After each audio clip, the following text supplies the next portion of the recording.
Saudara, hujan yang masih mengguyur Kabupaten Kudus membuat banjir meluas ke 31 desa di 7 kecamatan. Ketinggian air mencapai 30 hingga 50 cm. Banjir di Kabupaten Kudus, Jawa Tengah hari ini terus meluas, saudara. Intensitas hujan yang tinggi sepekan terakhir membuat banjir makin menggenangi permukiman warga. Di Desa Tanjung Karang, banjir sudah merendam sejak 2 hari lalu. Genangan sempat surut, namun semalam naik lagi bahkan mencapai 50 cm. Sebagian warga sudah mulai mengungsi. Tambah ini airnya. Ketinggian air berapa ini, Bu? 30 sampai 50 cm. Senti. Ini warga udah mulai mengungsi belum, Bu? Ya, ada yang udah mengungsi, ada yang belum. Jenengan ini belum mengungsi ya? Belum. Kenapa, Bu? Ini masih bisa aktivitas. Terus harapannya gimana, Bu, dengan banjir ini? Ya, moga pengen cepat surut gitu. Hujan deras disertai angin kencang juga membuat sebuah pohon tumbang dan menimpa pengendara motor di Bekasi, saudara. Di Pandeglang, Banten, hujan deras membuat permukiman warga terendam banjir hingga 1 meter. Ada orang nggak? Sebuah pohon besar di tepi jalan irigasi Cikarang Utara, Kabupaten Bekasi, tumbang usai diterpa angin kencang Selasa sore. Seorang pengendara motor berhasil menyelamatkan diri, namun motornya tertimpa dahan yang tumbang. Tidak ada korban jiwa akibat peristiwa ini. Yang anak sekolah dua orang, tapi enggak sampai korban, itu motor doang ngetindihin. Oh, orang mah sempat lari ya? Sempat lari. Di Pandeglang, Banten, hujan deras membuat rumah warga terendam banjir. Hujan yang terus turun membuat sungai Ciliman meluap. Sebagian warga sempat dievakuasi ke tempat pengungsian. Sekarang mengungsi di beberapa tempat yang aman di masjid-masjid. Berarti dari PPBD juga sudah melakukan evakuasi atau seperti apa?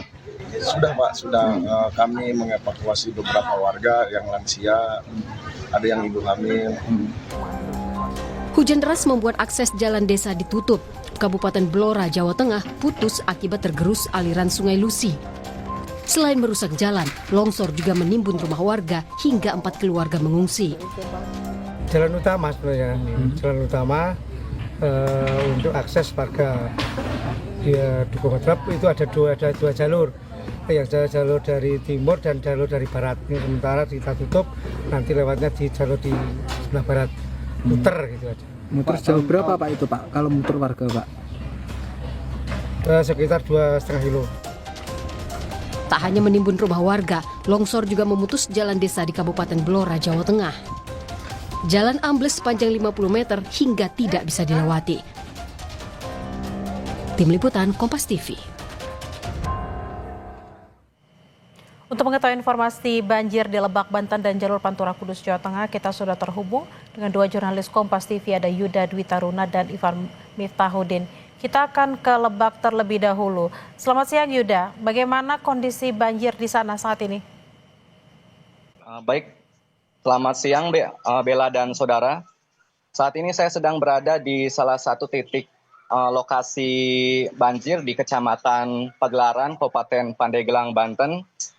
Akibat intensitas hujan sejak beberapa hari terakhir menyebabkan sejumlah sungai di Kabupaten Pandeglang meluap. Mengakibatkan mengakibatkan sungai di Pandeglang meluap, sehingga hal ini membuat ribuan rumah di Kabupaten Pandeglang terdampak banjir. Yuda, lalu bagaimana penanganan banjir saat ini, Yuda, di sana?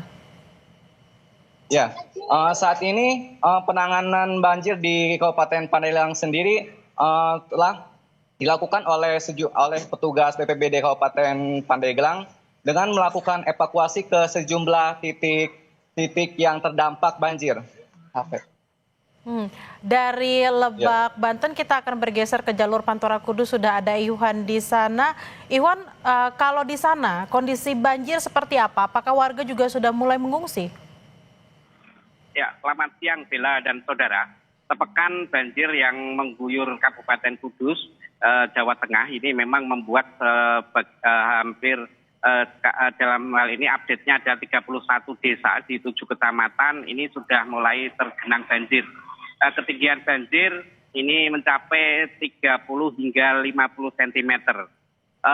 Banjir ini tidak hanya menggenangi pemukiman warga, tapi juga beberapa hari kemarin juga sempat menggenangi jalur Pantura. Namun kondisinya untuk Pantura saat ini sudah berangsur surut dan sekarang banjir meluas ke beberapa desa. Seperti tadi pagi saya sempat mengunjungi di desa Tanjung Karang yang tadinya desa ini belum tergenang banjir, namun 2 hari terakhir ini sudah mulai genangannya meninggi. Dan puncaknya adalah tadi malam ketika hujan deras kembali turun, ini genangan sudah mencapai 50 cm. Untuk penanganan banjir ini, Bella, dari pemerintah Kabupaten Kudus sudah mengeluarkan SK tanggap darurat per tanggal 12 Januari kemarin dan dalam hal ini sudah membuat beberapa posko pengungsian dan juga dapur umum yang nantinya digunakan untuk menyuplai kebutuhan logistik para korban banjir. Dan perlu diketahui juga bahwa para korban banjir ini tidak semuanya mau mengungsi, namun sebagian yang kondisinya genangannya sudah tinggi ini sudah mau mengungsi di tempat pengungsian. Dan di tempat pengungsian ini para pengungsi juga sudah disediakan selimut, kemudian obat-obatan yang nantinya untuk menghindari para warga ini bisa terserang penyakit. Seperti itu, Bella. Iwan, lalu untuk kondisi jalur di lalu lintas Pantura sendiri seperti apa? Jika misalnya nanti ada tanda-tanda akan banjir itu kemudian masuk juga ke Pantura. Ya. Untuk genangan di Pantura, Bella, ini memang sangat fluktuatif tergantung nanti apakah di bagian hulu, yaitu di Pegunungan Muria terjadi hujan lebat lagi atau tidak. Kalau memang nanti terjadi hujan lebat lagi, biasanya ini sungai-sungai yang berhulu di Pegunungan Muria ini akan meluap karena tidak mampu menampung debit air yang tinggi sehingga meluap ke jalur Pantura. Seperti kemarin sore ini sempat terjadi kemacetan panjang karena ada 3 titik di jalur Pantura Kudus yang tergenang banjir dengan ketinggian antara 10 hingga 30 cm.